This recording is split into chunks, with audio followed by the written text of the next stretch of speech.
Hello दोस्तों, नमस्कार। आपका स्वागत है आपके अपने चैनल हिंदी हब ऑफिशियल पर।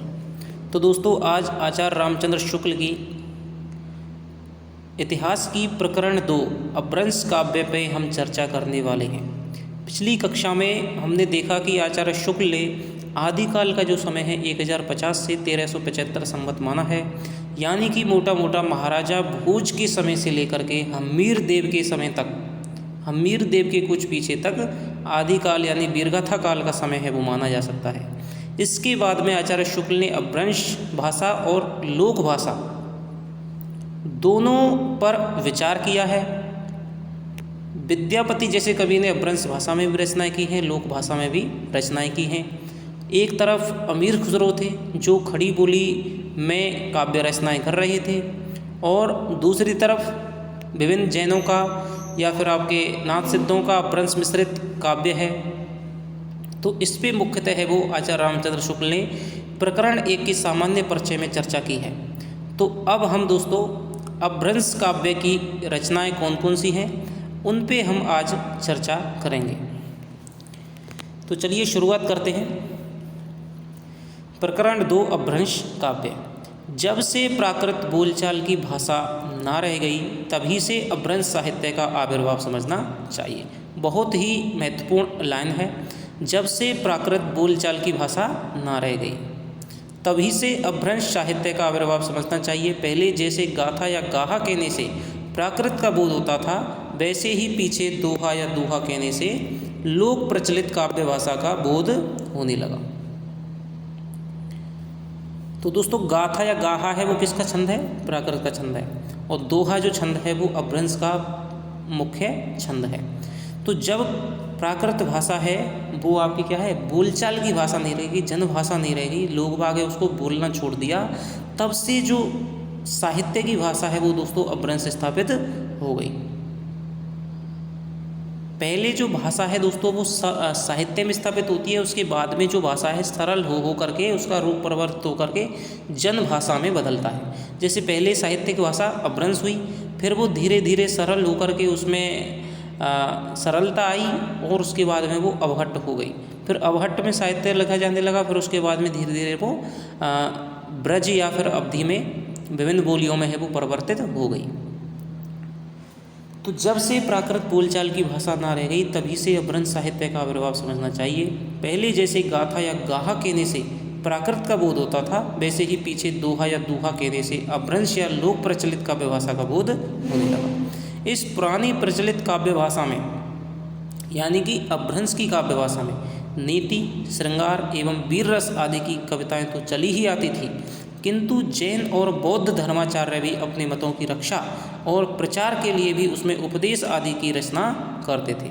यानी कि यहाँ पर मुख्यतः हमें बौद्ध और नाथों की रचनाओं के बारे में हमें जानने को मिलेगा। प्राकृत से बिगड़कर जो रूप बोलचाल की भाषा ने ग्रहण किया वह भी आगे चलकर कुछ पुराना पड़ गया और काव्य रचना के लिए रूढ़ हो गया।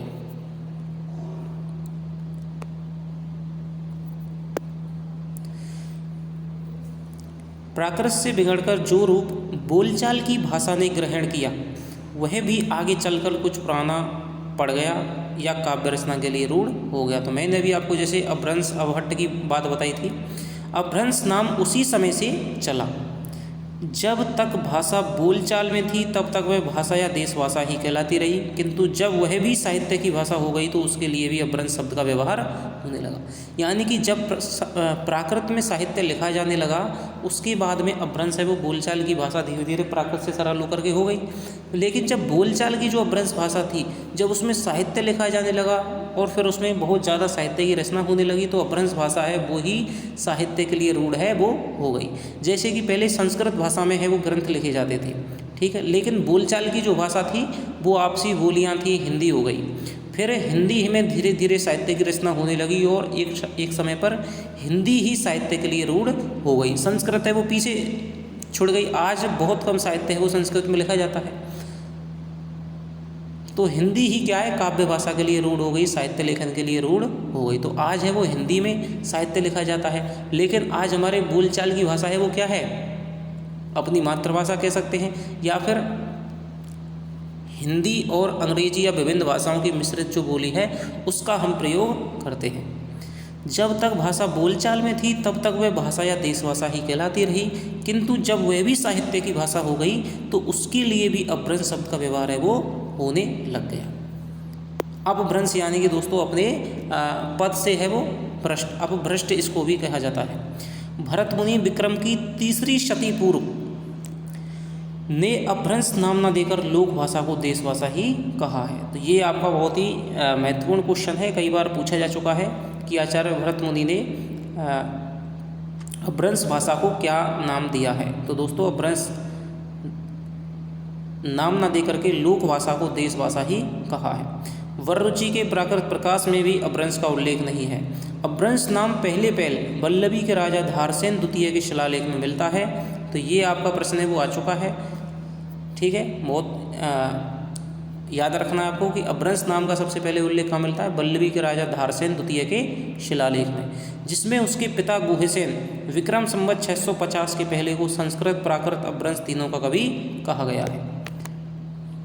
भामे विक्रम की 7वीं शताब्दी, भामे विक्रम की 7वीं शताब्दी में भी तीनों भाषाओं का उल्लेख किया गया। भामे का दोस्तों जो ग्रंथ है आपका काव्यशास्त्रीय वो उसका नाम है काव्यालंकार। वाण ने हर्षचरित में संस्कृत कवियों के साथ साथ भाषा कवियों का भी उल्लेख किया है। इस प्रकार अपभ्रंश या प्राकृताभास हिंदी यानी कि प्राकृत का आवास होने वाली हिंदी, क्योंकि अपभ्रंश से ही हिंदी भाषा का वो विकास हुआ है और हिंदी में अपभ्रंश के साहित्य का भी थोड़ा थोड़ा शामिल कर लिया गया है। तो इस प्रकार अपभ्रंश या प्राकृताभास हिंदी में रचना होने का पता हमें विक्रम की 7वीं शताब्दी में मिलता है। ये पंक्ति भी दे करके आपको पूछी जा सकती है कि अपभ्रंश या प्राकृताभास हिंदी में रचना होने का पता हमें विक्रम की 7वीं शताब्दी में मिलता है। तो यहाँ पर आपको प्राकृताभास शब्द से समझ जाना चाहिए कि प्राकृताभास शब्द का प्रयोग है वो शुक्ल ने किया है। उस काल की रचना के नमूने बौद्धों की वज्रयान सागा के सिद्धों की कृतियों के बीच में मिलते हैं। तो यहाँ से यहाँ तक है दोस्तों, ये इम्पोर्टेंट लाइन हो जानी चाहिए। अपभ्रंश या प्राकृताभास हिंदी में रचना होने का पता हमें विक्रम की 7वीं शताब्दी में मिलता है। उस काल की रचना के नमूने बौद्धों की, नमूना जो शब्द है ये दोस्तों आचार्य रामचंद्र शुक्ल ने बहुत जगह प्रयुक्त किया है। बौद्धों की वज्रयान शाखा के सिद्धों की कृतियों के बीच में मिलते हैं। तो ये आपकी कथन हो गया। संवत 990 में देवसेन नाम के एक जैन ग्रंथकार हुए, यानी कि 933 में देवसेन नाम के एक जैन ग्रंथकार हुए। उन्होंने भी श्रावकाचार नाम की एक पुस्तक है वो दोहों में बनाई थी, जिसमें दोस्तों क्या है, गृहस्थ धर्म के सिद्धांतों का वर्णन है, जिसकी भाषा अपभ्रंश का अधिक प्रचलित रूप लिए हुए है। लेकिन डॉक्टर नगेंद्र ने इसको क्या है, हिंदी की पहली कृति भी माना है। संवत 990 में देवसेन नाम के एक जैन ग्रंथकार हुए। उन्होंने भी श्रावकाचार नाम की एक पुस्तक है वो दोहों में बनाई थी, जिसकी भाषा अपभ्रंश का अधिक रूप लिए हुए है। जैसे जो जिन शासन भाषियहु सो मही कहियहु सारु, जो पालई सही भाऊ करी सो सरी पावो पावई पारो। तो ये पंक्ति भी दोस्तों पूछी जा सकती है कि किस कवि की है, तो ये हो जाएगी आपके देवसेन की, देवसेन की कवि की हो जाएगी। इन्हीं देवसेन ने दब्बसाहब पयास द्रव्य स्वभाव प्रकाश नामक एक और भी जो ग्रंथ है वो दोहों में बनाया था, जिसके पीछे से माल्य धवल ने गाथा या साहित्य की प्राकृत में रूपांतर किया था। यानी कि देवसेन की दो रचनाओं का हमें पता लगा। एक तो देवसेन की प्रसिद्ध जो रचना है जिसे डॉक्टर नगेंद्र ने हिंदी की पहली रचना माना है, और अन्य विद्वानों का मत भी यही है दोस्तों। तो देवसेन की श्रावकाचार, देवसेन की द्रव्य स्वभाव प्रकाश, दब्बसाहब पयास एक ग्रंथ है, उसको भी क्या है इन्होंने दोहों में लिखा था, जिसका पीछे से माल्य धवल ने गाथा या साहित्य की प्राकृत में रूपांतर किया था। यानी कि अपभ्रंश से प्राकृत में दोस्तों क्या उसका अनुवाद किया था। उसके पीछे तो जैन कवियों की बहुत सी रचनाएं मिलती हैं, जैसे सुरती पंचमी कथा, योगसार, जसहर चर्यु, न्यायकुमार चर्यु इत्यादि। ध्यान देने की बात यह है कि चरित्र काव्य, आख्यान काव्य के लिए अधिकतर चौपाई दोहे की पद्धति ही ग्रहण की गई है। यानी कि जो भी दोस्तों जैन धर्म में, जैन ग्रंथों में जो भी चरित्र काव्य लिखा गया है तो उनमें क्या है, चौपाई दोहे वाली पद्धति है वो ग्रहण की गई है। यानी कि पहले चौपाई, जैसे कि तुलसीदास ने अपनी रामचरितमानस लिखी है चौपाई दोहे पद्धति में, उसी प्रकार से चौपाई दोहे की पद्धति है इन्होंने ग्रहण की है।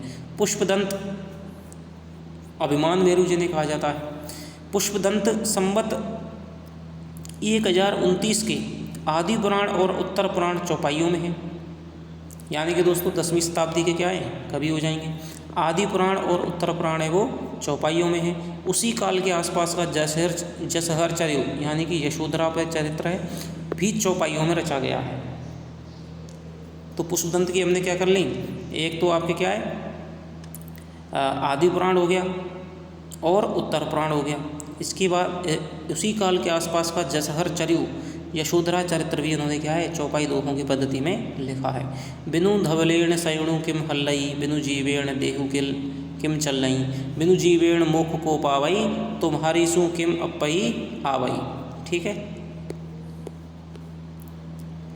चौपाई और दोहों की यह परंपरा हमें आगे चलकर सूफियों की प्रेम कहानियों में, तुलसी के रामचरितमानस में तथा छत्र प्रकाश, ब्रजविलास, सबल सिंह चौहान के महाभारत इत्यादि अनेक आख्यान काव्यों में हम पाते हैं।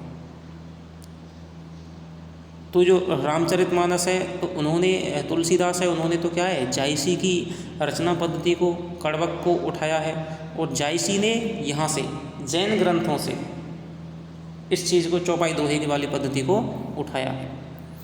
बौद्ध धर्म विकृत होकर वज्रयान संप्रदाय के रूप में देश के पूर्वी भागों में बहुत दिनों से चला आ रहा था। दोस्तों बौद्ध धर्म का जो विकास है वो कहाँ हुआ, देश के पूर्वी भागों में। जैन धर्म का विकास है वो कहाँ हुआ, देश के पश्चिमी भागों में, गुजरात और गुजरात के काठियावाड़ में। रासो साहित्य वो आपके राजस्थान में या मध्य प्रदेश में लिखा गया। इसके अलावा जो आपका नाथ है वो उत्तर भारत में है। वो हर जगह क्या है बिखरे हुए थे, मुख्यतः रूप से उत्तरी राजस्थान और पंजाब है, पंजाब का क्षेत्र था, लेकिन वो घुमंतु प्रकृति के थे तो उत्तर भारत में लगभग सभी जगह वो थोड़े थोड़े बिखरे हुए थे। बौद्ध धर्म विकृत होकर वज्रयान संप्रदाय के रूप में देश के पूर्वी भागों में बहुत दिनों से चला आ रहा था। उन बौद्ध तांत्रिकों के बीच वामाचार अपनी चरम सीमा को पहुंचा। वामाचार क्या है दोस्तों, एक साधना की पद्धति है। ये बिहार से लेकर असम तक फैले हुए थे और सिद्ध कहलाते थे। 84 सिद्ध इन्हीं में से हुए हैं। बिहार है, बंगाल है, आपका उड़ीसा है, तो ये क्या है दोस्तों सिद्धों के प्रधान अड्डे थे। ये बिहार से लेकर असम तक फैले हुए थे, सिद्ध कहलाते थे। 84 सिद्ध इन्हीं में हुए हैं, जिनका परंपरागत जनता को स्मरण अब तक है। इन तांत्रिक योगियों को लोग अलौकिक शक्ति संपन्न समझते थे। वे अपनी सिद्धियों और विभूतियों के लिए प्रसिद्ध थे। राजशेखर ने कर्पूर मंजरी में भैरवानंद नाम के एक ऐसे ही सिद्ध योगी का समावेश किया है। इस प्रकार जनता पर इन सिद्ध योगियों को प्रभाव विक्रम की 10वीं शताब्दी से ही पाया जाता है। जनता पर इन सिद्ध योगियों का प्रभाव है वो विक्रम की 10वीं शताब्दी से ही पाया जाता है, जो मुसलमानों के आने पर पठानों के कुछ समय तक बना रहा। तो ये दोस्तों यहाँ पर ये पूछा जाता है कि जनता पर इन सिद्ध योगियों का प्रभाव है वो विक्रम की 10वीं शताब्दी से पाया जाता है, जो मुसलमानों के आने पर पठानों के समय तक कुछ ना कुछ बना रहा। तो ये जो कथन है वो किसका है, तो आचार्य रामचंद्र शुक्ल का है। बिहार के नालंदा और विक्रमशिला नामक प्रसिद्ध विद्यापीठ इनके अड्डे थे। बख्तियार खिलजी ने जब इन दोनों स्थानों को उजाड़ा तब से ये तितर बितर हो गए। उनमें से बहुत से योगी भोट आदि अन्य देशों को चले गए।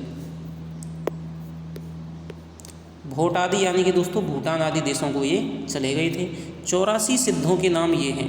लोहिपा तो आपको केवल क्या है, ये आपको महत्वपूर्ण है कि आचार्य शुक्ल ने जो पहला नाम है वो क्या दिया है, लोहिपा का दिया है। लीलापा, विरूपा, डोम्बिपा, शबरीपा, सरहपा 1 2 3 4 5 6, तो छठवां नाम है दोस्तों वो उन्होंने क्या है सरहपा को दिया है छठवां नाम।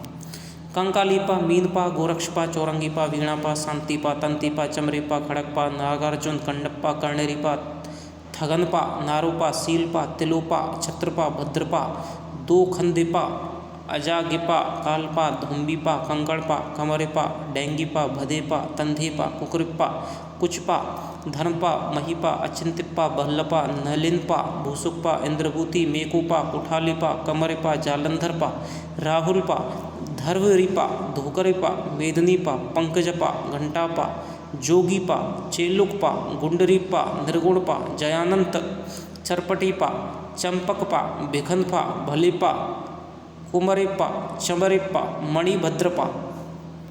तो यहाँ पर दोस्तों मणिभद्रा, कनकलापा और लक्ष्मीकरा ये क्या है, योगिनी थी।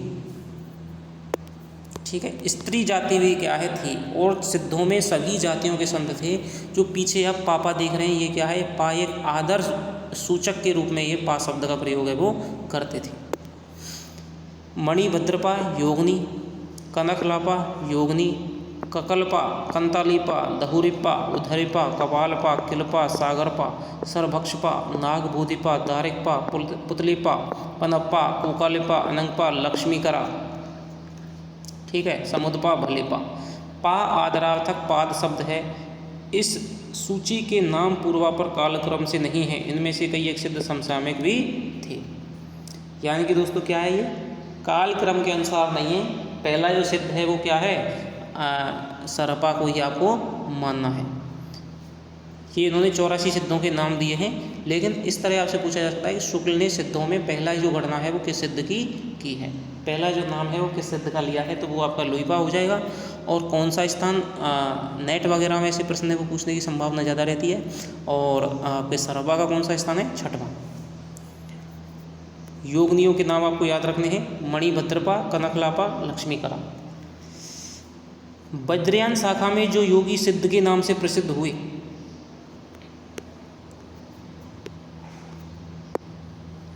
वज्रयान शाखा में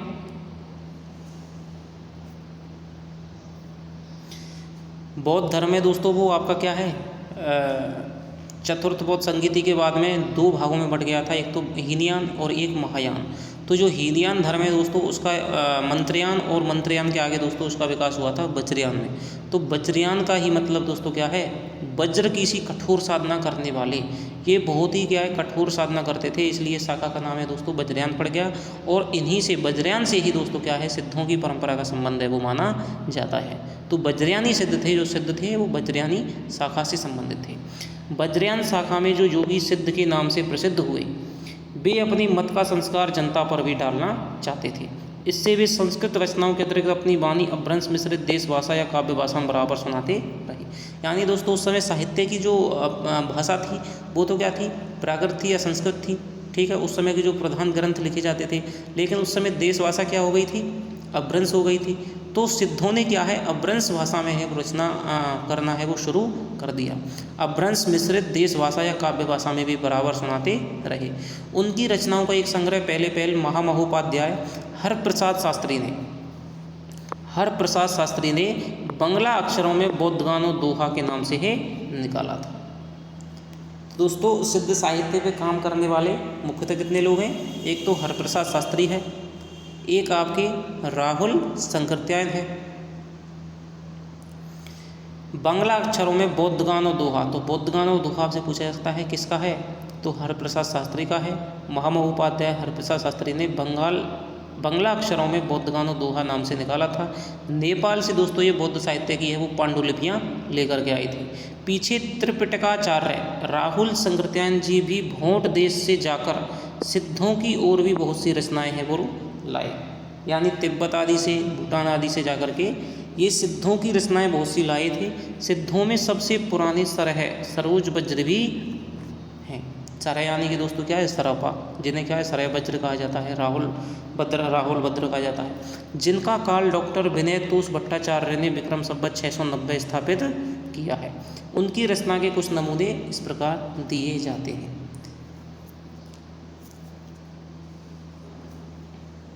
तो संवत दोस्तों 690 है, यानी कि आप क्या है 633 है वो विनय तोष भट्टाचार्य ने इनका काल है वो माना है सरपा का। तो आचार्य शुक्ल भी उनके इस मत से सहमत हैं। अंतः साधना पर जोर और पंडितों को फटकार लगाते हुए कि पंडित सहल सत्य बखाणी देह ही रुद्ध बसंत न जाणी, अमणा गमन ना तेन विखंडीय तो ही डेलज्जयी भणी है वो पंडिय। ठीक है, तो ये दोस्तों क्या प्रसिद्ध बनती है कि पंडित सहूल संत बखाणी देहे ही बुद्ध बसंत न जाने। तो ये आपको याद रखनी है। तो तो ये किसकी है दोस्तों, ये है जाएगी आपके सरहपा की। कि पंडित सहुल संत बखाणे, सत्य को बखानते रहते हैं लेकिन देह में जो स्थित है सत्य उसको नहीं जानते हैं। इसके अलावा इनकी प्रसिद्ध दोस्तों जो पंक्तियां हैं, जही मन पवन न संचरई, रवि शशि नाहि पवेश, तही बट चित विश्राम करूँ, सरेहे कहिए उवेश। ठीक है, तो ये इनकी प्रसिद्ध पंक्तियां हैं। घोर अंधारे चंदमणि, जिमि उज्जोय करई, परम महासुख एकु खणे, दुर्य अशेष हरई। जीवंत है जो नौ जरई, सो अजरामर होई, गुरु उपय से विमलमयी, सो पर धन्ना होई। दक्षिण मार्ग छोड़ करके वाम मार्ग ग्रहण करने का उपदेश। नाद न बिंदु न रवि शशि मंडल, चियराय सहावे मूकल, उजुरे उजुरु छाणु माँ लेहुरे वंक, नियाई बोही माँ जाहुरे रंग। तो नाद न बिंदु न रवि शशि मंडल, तो ये पंक्ति है आपको यहाँ तक आपको याद होनी चाहिए, किसकी है, सरहपा की। और इसमें क्या है, दक्षिण मार्ग को छोड़ करके वाम मार्ग है वो ग्रहण करने का, बंक माने दोस्तों क्या है, वाम मार्ग, वाम मार्ग ग्रहण करने का वो उपदेश है वो उन्होंने दिया है। लोहिपा या लोहिपा,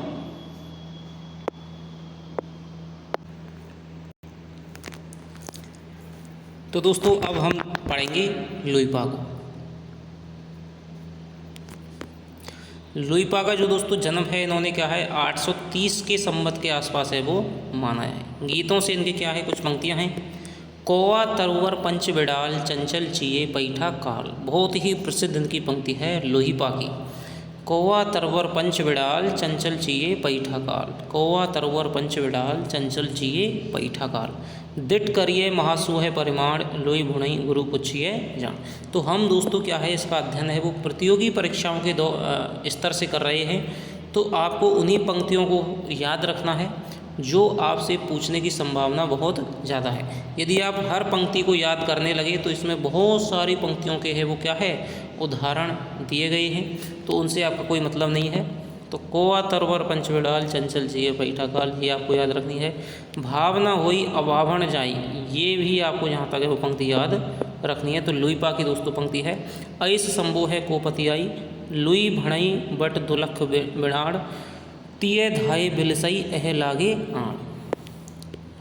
विरूपा संवत 900 के दोस्तों क्या है लगभग है कि बारूणी प्रेरक। सिद्धों में दोस्तों जो सबसे ऊंचा स्थान है वो आपका क्या है किसका माना जाता है, लोहिपा का माना जाता है। संवत 900 के लगभग वारुणी प्रेरित अंतर्मुख साधना की पद्धति देखिए।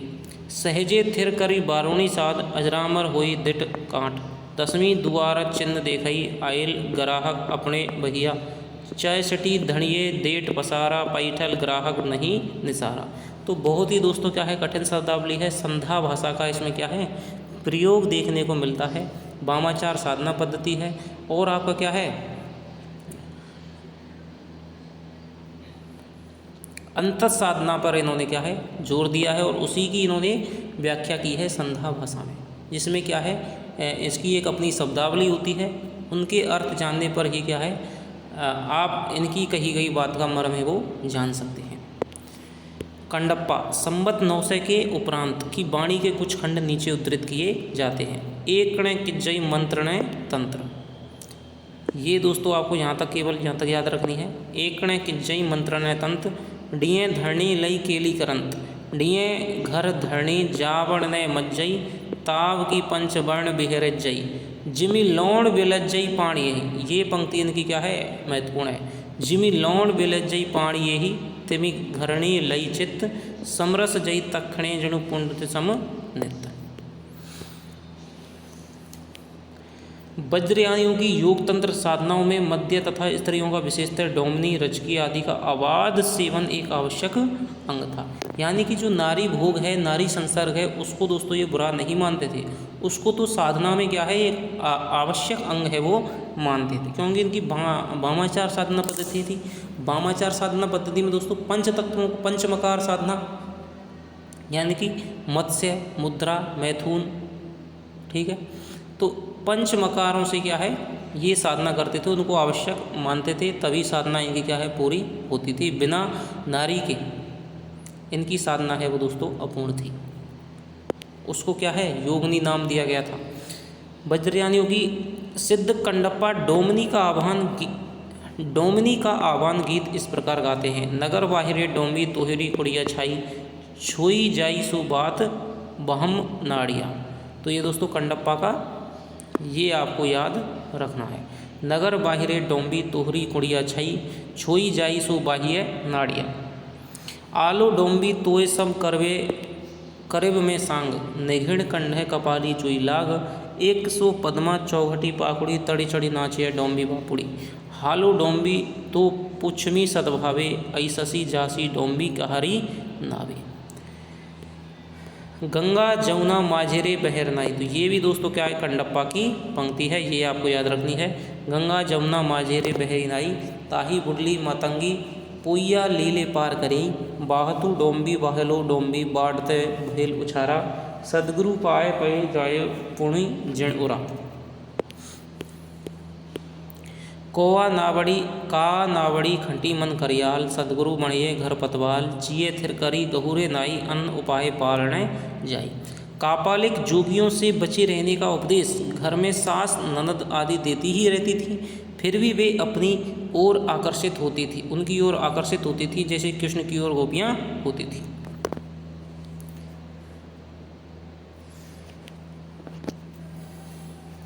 राग देश मोहे लाइये छार, राग देश मोहिए लाइये छार, परम भीख लबिये मुतिहार, मारिये सासु ननद घरे साली, माय मारिया कंडे भैल कवाली। थोड़ा घट के भीतर बिहार देखिए।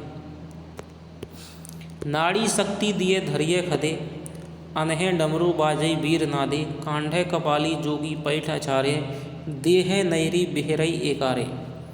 तो इन पंक्तियों का आपका कोई मतलब नहीं है दोस्तों। इसी ढंग से कुकरिप्पा संवत 900 के उपरांत का एक गीत देखिए। ससुरी निंद गेल वहुड़ी जागे, कानेट चोर नीलका गई मागे। ये आपकी पंक्ति है, ये आपको क्या है, कुकरिप्पा की आपको याद रखनी है कि ससुरी निंद गेल वहुड़ी जागे, कानेट चोर नीलका गई मागे।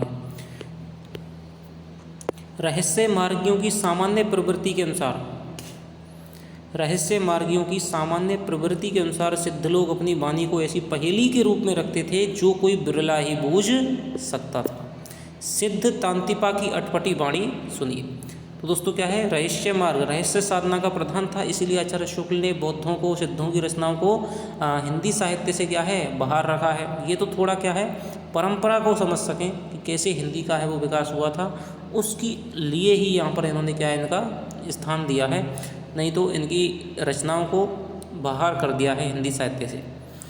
तो ऐसी पहेली में कहा जाता था कि जिसे कोई बिरला ही बूझ सकता है। सिद्ध तांतिपा की अटपटी वाणी सुनिए।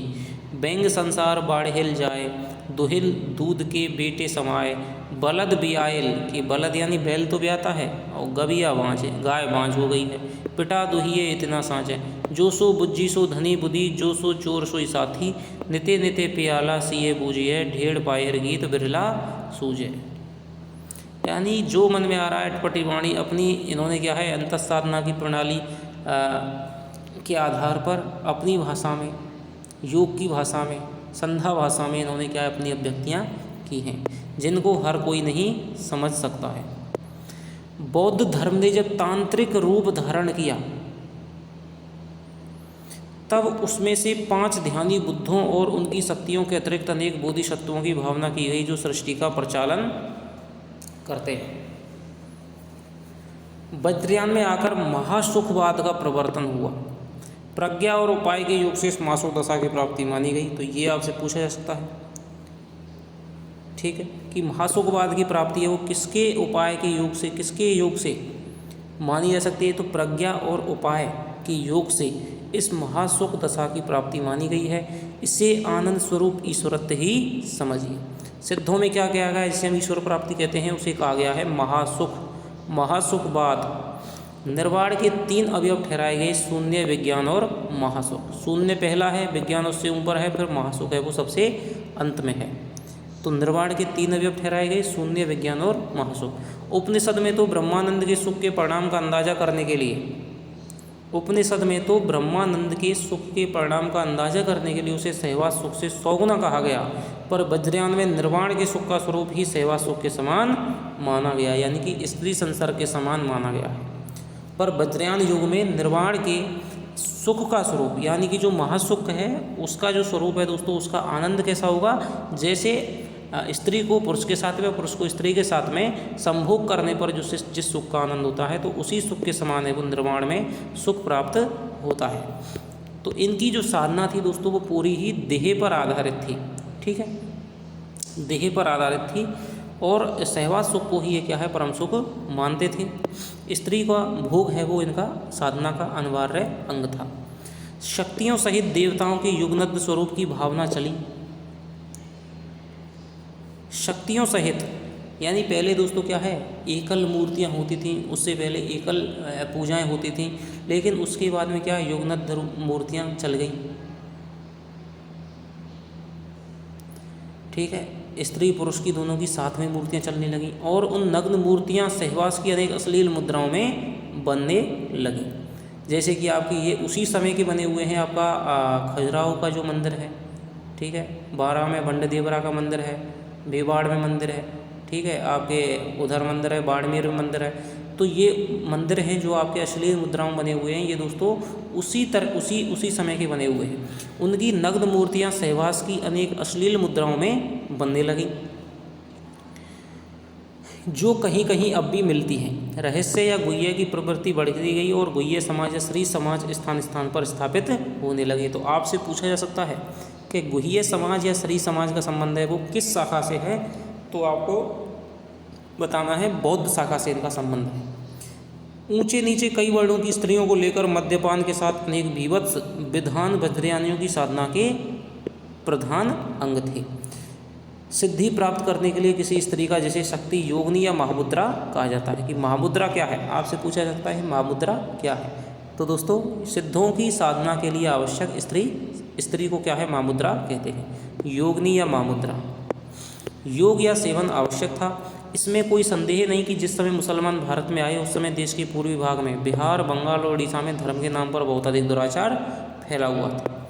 रहस्यवादियों की सार्वभौम प्रवृत्ति के अनुसार ये सिद्ध लोग अपनी वाणियों को सांकेतिक दूसरे अर्थ भी बताया करते थे, जैसे कौवा, तरवर, पंचबिड़ाल। पंचबिड़ाल यानी बौद्ध शास्त्र में निरूपित पंच प्रतिबंध आलस्य, हिंसा, काम, चिकित्सा और मोह है।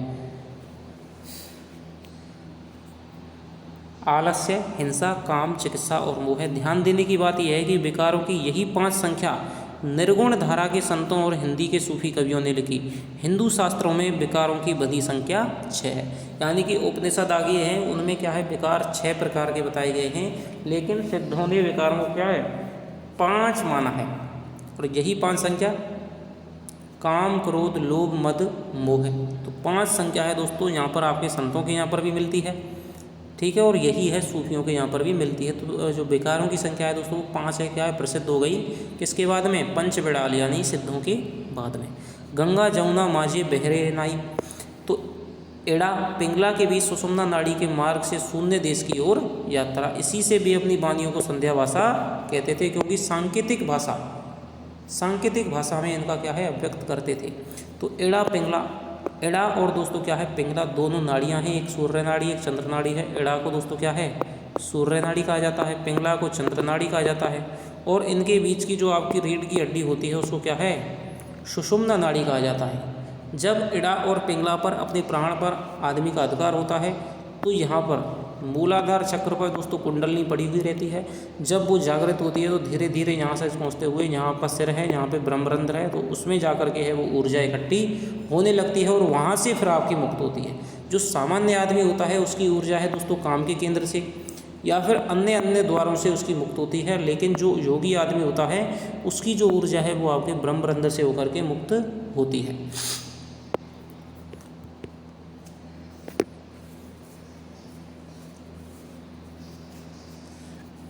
ऊपर उद्धृत थोड़े से वचनों से ही इसका पता लग सकता है कि इन सिद्धों द्वारा किस प्रकार के संस्कार जनता में इधर उधर बिखेरे गए थे।